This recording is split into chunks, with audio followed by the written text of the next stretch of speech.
Good morning, all. While in London last year, I had a couple of people over for dinner, and there was a French woman who I guess hadn't spent any time in the United States or not with Americans like me, who didn't understand what a douchebag was. I was explaining that the current conservative race was two cunts and a douchebag, or two cunts, one of which was a douchebag. I think that's what it was. And she wanted to know what a douchebag was. And she was offended when she found that it was somehow in origin related to a certain process, which I actually remember as a child. Uh, if I may be so bold as to say that my mother had one. And I remember it hanging somewhere in the bathroom, I guess to drip dry or something. But nobody really knows, except people my age, even know what that is. And, or maybe they do in the third world or something. I don't know. The point is, it is a very interesting question. What is a douchebag?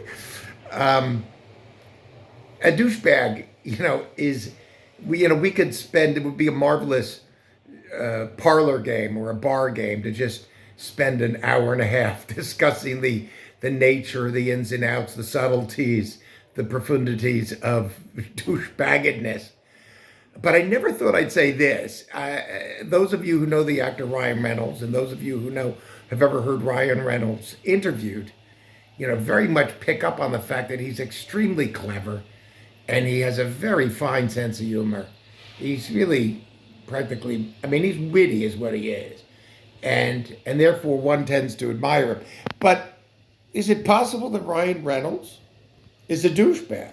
Now, I'm not proposing that he is. I'm simply proposing the possibility.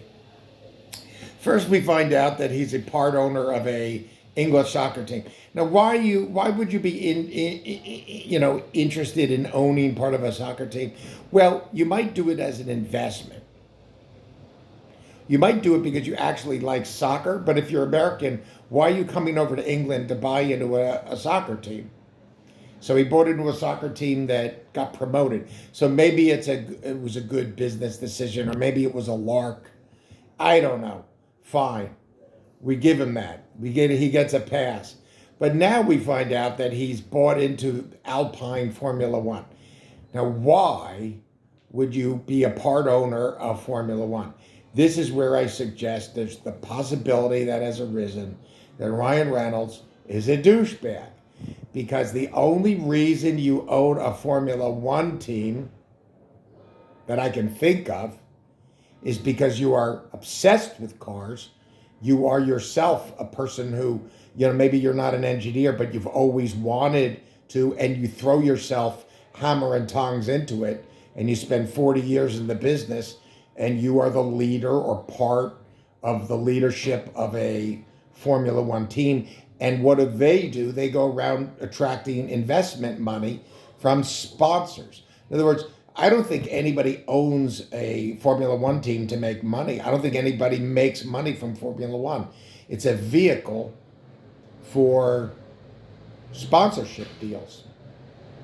Now, I don't know the story with Lawrence Stroll, if that's his name, but, I think he made his money elsewhere.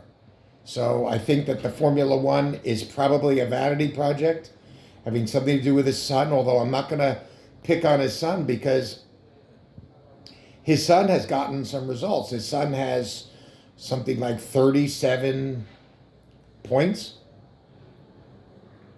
this year.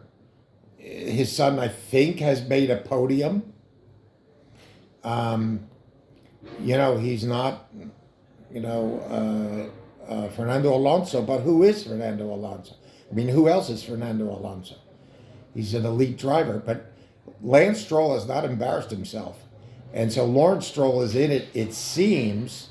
I've seen him behave. I mean, he's obviously an obnoxious person, arrogant, full of energy toward no particular purpose, expansion of his universe, that kind of nonsense. But why would Ryan Reynolds spend good money throwing it into Formula One. This is where we have to ask ourselves the question: one, what is the nature of a douchebag? And two, is Ryan Reynolds a douchebag? I open up the floor.